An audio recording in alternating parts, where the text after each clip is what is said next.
Hello बच्चों, कैसे हैं? तो आज हम लोग क्या पढ़ते हैं? हमारा परिवेश, प्रकृति का बारे में पढ़ते हैं। ठीक है। तो आज हम लोग पाठ 6 वन्य जीवों का संरक्षण के बारे में पढ़ते हैं। ठीक है। हमने अपने आसपास बहुत से जानवर देखे हैं, वो धीरे धीरे विलुप्त हो जा रहे हैं। उनको संरक्षण के लिए हम लोगों को भी सजग रहना है और सरकार भी इसमें प्रयास कर रही है कि नहीं कर रही है। बहुत से जानवर देखा है जो पहले थे और अब नहीं हैं। तो हमारे आसपास, अपने आसपास हम लोगों ने बहुत से जानवर देखे हैं जिनको हम पालते हैं, जैसे गाय, बैल, भैंस, बकरी। ये सब जिनको हम पालते हैं, इनको कौन से जानवर कहते हैं? पालतू जानवर, यानी कि पेट एनिमल। और बहुत से जानवर ऐसे हैं जो जंगलों में रहते हैं, उनको वन्य जीव कहते हैं। क्या कहते हैं उनको? तो हम लोग पिक्चर में देखते हैं, शेर है, भैंस है, बकरी है, कुत्ता है, बाघ है और भालू है। देखते हैं इस पालतू जंगली जानवरों की सूची कौन कौन सी है। पालतू जानवर इसमें कौन कौन से हैं? भैंस, बकरी और कुत्ता पालतू जानवर हैं, हम लोग इसमें भर लेंगे। और जंगली जानवर क्या है? शेर, बाघ और भालू। तो ये जो जीव जंतु हैं, हमको प्रकृति ने उपहार के रूप में दिया है कि नहीं दिया है? इनको हम लोग अपने उपयोग के लिए पालते हैं। इनसे हम लोगों को क्या मिलता है? दूध मिलता है, मांस मिलता है, और क्या मिलता है? अंडा मिलता है। और हम लोग ये जानवर किस काम में लेते हैं? गाय, भैंस, बैल, भेड़ और बकरी, इनसे हमको क्या मिलती है? दूध मिलता है। और मुर्गी और बतख से हमको क्या मिलता है? अंडा। इसी तरह मरे हुए जानवरों की खाल से हम लोगों को क्या मिलता है? हड्डियाँ। हड्डियों से जूते, पर्स, बटन, कंघी अथवा अन्य भी सजावटी सामान मिलते हैं। भेड़, ऊंट, याक जैसे जंतुओं से हमें ऊन मिलता है, जो हम लोग स्वेटर पहनते हैं, शाल पहनते हैं। इनसे हमको कहाँ से मिलता है? भेड़, ऊंट और याक से मिलता है। इस तालिका को देखिए, इसमें क्या है? उपयोगी वस्तुएं, पदार्थ का नाम, किस जंतु से हमको प्राप्त होता है और उनसे हम क्या बनाते हैं। जैसे ऊन इसमें दिया है। ऊन किस चीज़ से मिलता है? भेड़ से। इससे मिलता क्या है हमको? शाल, स्वेटर आदि बनते हैं। फिर इसी तरीके से दूध हमको किससे मिलेगा? गाय और भैंस से। इससे हम लोग क्या बनाएंगे? दूध, दही और घी बनाएंगे। अंडा हमको किससे मिलता है? मुर्गी, बतख। इससे केक और क्या बनाते हैं हम लोग? आमलेट। मांस किस चीज़ से मिलता है? बकरी और मुर्गे से। इससे बिरयानी वगैरह हम लोग बनाते हैं। अतः हम लोग चित्र पर देख सकते हैं। सबसे पहले वाले चित्र में देखिए क्या है? जानवर घूम रहे हैं, हरे भरे पेड़ लगे हैं, हिरन है, शेर है, बाघ है ये सभी बढ़िया आराम से घूम रहे हैं। उसके बाद हम लोगों की आवश्यकता के अनुसार इनको काट के खेती बनाएं और घर भी बनाएं। फिर तीसरे वाले चित्र में क्या है? बड़ी बड़ी इमारतें बनाएं। तो जंगल धीरे धीरे नष्ट हो रहे हैं कि नहीं हो रहे हैं? तो 1 से 3 तक चित्र में देखिए, धीरे धीरे परिवर्तन हो रहा है कि नहीं हो रहा? जंगल धीरे धीरे नष्ट हो रहे हैं। आज से बहुत वर्ष पहले घने जंगल हुआ करते थे, हजारों साल पहले। इन जंगलों में तरह तरह के पेड़ पौधे, वन्य जीव, सभी जानवर भी पाए जाते थे कि नहीं पाए जाते थे? पेड़ पौधे एवं वन्य जीवों की संख्या बहुत अधिक तेजी से घट रही है। क्यों? क्योंकि हमारी आवश्यकताएं बढ़ रही हैं, इसलिए हम लोग जंगलों को काट रहे हैं। खेती करने व मकान बनाने के लिए हम लोग जंगलों को काट रहे हैं। आवश्यकता के लिए हम लोग कटाई प्रारंभ की गई, जिससे पेड़ पौधे कट गए हैं, कम हो गए हैं। पेड़ पौधों की संख्या कम होने के कारण हम क्या होता? वर्षा कम हो जाती है, नदियाँ सूखने लगती है। जब पेड़ पौधे कम होंगे, वर्षा कम होगी और नदियाँ सूखने लगेंगी। अच्छा, जब जंगल कम हो जाएंगे धीरे धीरे, तो क्या होगा? जानवर भी उसके कम हो जाएंगे और उनकी संख्या भी कम हो जाएगी। कुछ पशु पक्षियों की प्रजातियां भी कम हो जाती हैं और कुछ की एकदम विलुप्त हो जाती हैं। कारखाने, रेलवे लाइन, सड़क व बांध के निर्माण कार्यों में बहुत से जमीन को क्या करते हैं हम लोग, घरों को बनाने के लिए नष्ट किया जा रहा है। इसके परिणाम स्वरूप जंगल कटने से पशु पक्षियों की संख्या में गिरावट आई है कि नहीं आई है। कुछ लोग अपने फायदे के लिए गैर कानूनी तरीके से जानवरों का शिकार करते हैं। हाथी दांत के लिए हाथियों का शिकार किया जाता है। बाघ, शेर, हिरन, कछुआ आदि जानवरों की खाल का अवैध रूप से व्यापार होता है। और गैंडा व बारहसिंगा को देखा, सींग बड़ी बड़ी होती हैं, उनको उनकी सींग के लिए मार दिया जाता है। इन कारणों से वन्य जीवों की संख्या लगातार क्या हो रही है, कम हो जा रही है। पशु पक्षियों की प्रजातियां जो पूरी तरह समाप्त यानी क्या हो चुकी है, खत्म हो चुकी है, विलुप्त प्रजातियां कहते हैं। जो पूरी तरीके से समाप्त हो चुकी हैं उनको क्या कहते हैं, विलुप्त प्रजातियां कहलाते हैं हम लोग। और जो समाप्त होने के कगार पे हैं उनको क्या कहते हैं, संकटग्रस्त प्रजाति कहते हैं। तो हम लोग इसमें देख सकते हैं विलुप्त प्रजातियां और संकटग्रस्त प्रजातियां कौन कौन सी हैं।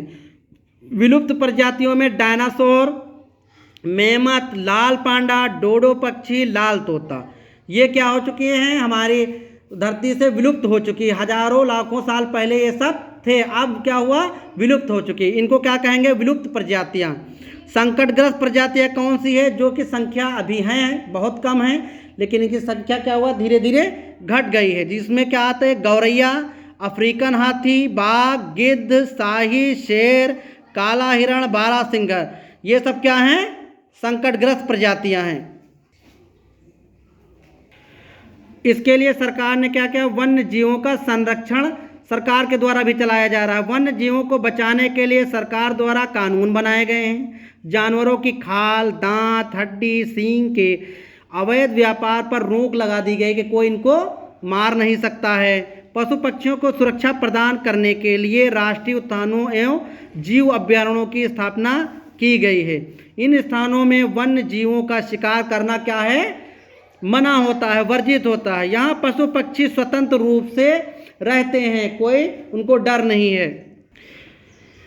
तो हम लोग देख सकते हैं भारत के प्रमुख वन्य जीव अभयारण्य और उद्यान कौन से। दुधवा राष्ट्रीय उद्यान कहाँ है, उत्तर प्रदेश में। वन्य जीव अभयारण्य चंद्रप्रभा वन्य जीव अभयारण्य कहाँ है, उत्तर प्रदेश में। उत्तर प्रदेश के दो अभयारण्य, एक दुधवा राष्ट्रीय उद्यान और एक चंद्रप्रभा वन्य जीव अभयारण्य। राजाजी राष्ट्रीय उद्यान उत्तराखंड में है। गिर राष्ट्रीय उद्यान गुजरात में।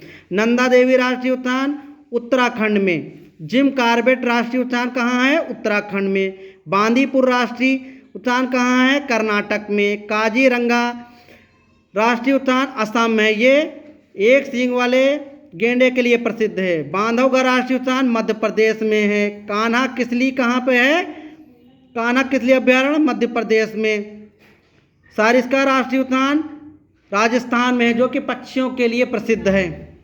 इसे भी जाने। रेड डाटा बुक वो किताब है जिसमें सभी संकटग्रस्त प्रजातियों का रिकॉर्ड रखा जाता है। तो हम लोग जिस चीज़ में संकटग्रस्त प्रजातियों का रिकॉर्ड सरकार रखती है उसको क्या बोलते हैं, वेरी गुड। गौरैया को बचाने के लिए अब हर साल 20 मार्च को विश्व गौरैया दिवस मनाया जाता है। कब विश्व गौरैया दिवस मनाया जाता है, 20 मार्च को। बाघ हमारा राष्ट्रीय पशु है, इसका अस्तित्व खतरे में है। इसकी सुरक्षा के लिए परियोजना, इसको क्या बोलते हैं, प्रोजेक्ट टाइगर लागू किया है। किसको, बाघ को बचाने के लिए। इन जानवरों को देखिए, इनके प्रति संवेदना है कि नहीं है। दिए गए चित्रों में ये क्या है, सांप को सपेरा कहाँ रखता है, पिटारे में रखता है और उसको फिर बंद कर देता है। फिर ये भालू है, भालू को मदारी क्या करता है, नचाता है तब खाना देता है। और बंदर को क्या करता है, मदारी नचाता है। पिंजड़े में हम लोग तोते को बंद करके रखते हैं। तो क्या ये सब सही है, नहीं सही है। इसको जंगल में छोड़ देना चाहिए, अपनी मर्जी से घूमे, नाचे, खाएं, पिए और घूमे। ये जानवर क्यों उदास हैं, क्योंकि इनको अपनी मर्जी से घूमने का मौका नहीं मिल रहा है। सभी जानवरों की बातों को पढ़कर आपको क्या सीख मिलती है, हमको तो यही सीख मिलती है कि हम लोग उनको कैद ना करें, उनको अपनी मर्जी से घूमने दें, खाने पीने और घूमने का पूरा मौका दें, उनको कैद नहीं करना चाहिए। अच्छा, हमने देखा है सपेरा और मदारी सांप को और बंदर को और इसको नचाते हैं किस लिए? अपने भोजन के लिए, अपने जीवन चलाने के लिए, तब जाके इन लोगों को खाना मिलता है, देते हैं। हम जानवरों पर किसी न किसी प्रकार से निर्भर रहते हैं कि नहीं रहते हैं? हम अपनी आवश्यकताओं की पूर्ति के लिए विभिन्न जानवरों को पालते हैं। जानवरों को पालने के साथ साथ हम उनके प्रति संवेदनशील भी होते हैं कि नहीं होते हैं? जैसे कुत्ते को हम लोग पाले तो उनको रोटी देते हैं, गाय को हम लोग पालते हैं तो उनसे हमको दूध मिलता है, बकरी से दूध मिलता है, तो बदले में हम लोग उनको खाना पीना देते हैं, उनकी देखभाल करते हैं। हमको उनकी देखभाल करना चाहिए। हो सके तो पक्षियों की भी देखभाल करें, उनके लिए पानी ऊपर रख दें। अगर हमारे पास हो सके तो सड़क पर जो जानवर घूमते हैं उनको भी खाने पीने को दे देना चाहिए। सभी लोग करेंगे ऐसा?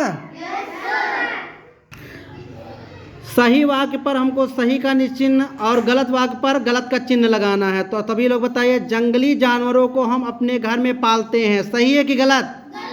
गलत। वो कहाँ रहते हैं? जंगल में रहते हैं, तो ये वाक्य क्या है? गलत हुआ। गिद्ध एक विलुप्त प्रजाति है? नहीं, संकटग्रस्त है, ये भी गलत हो गया।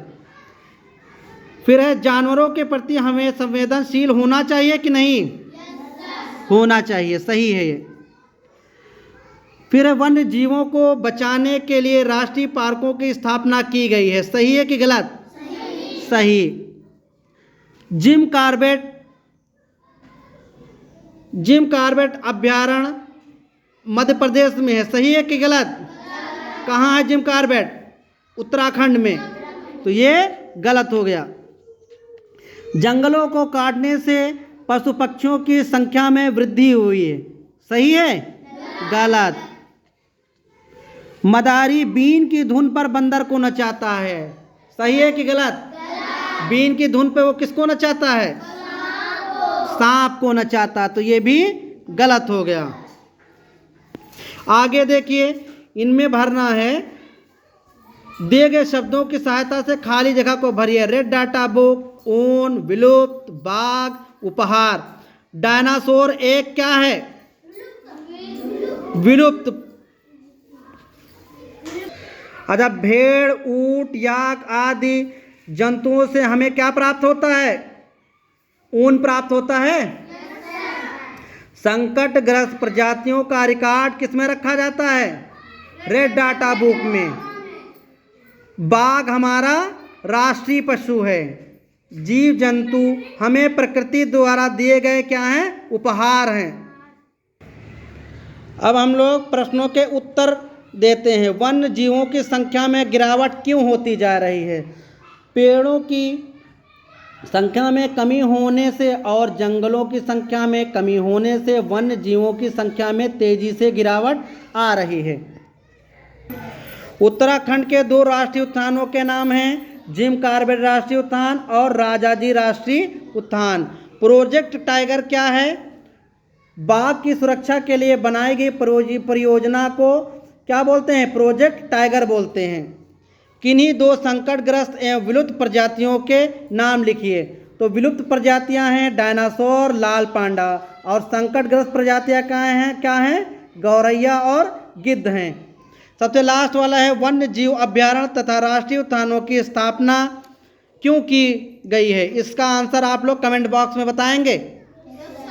वन्य जीवों की सुरक्षा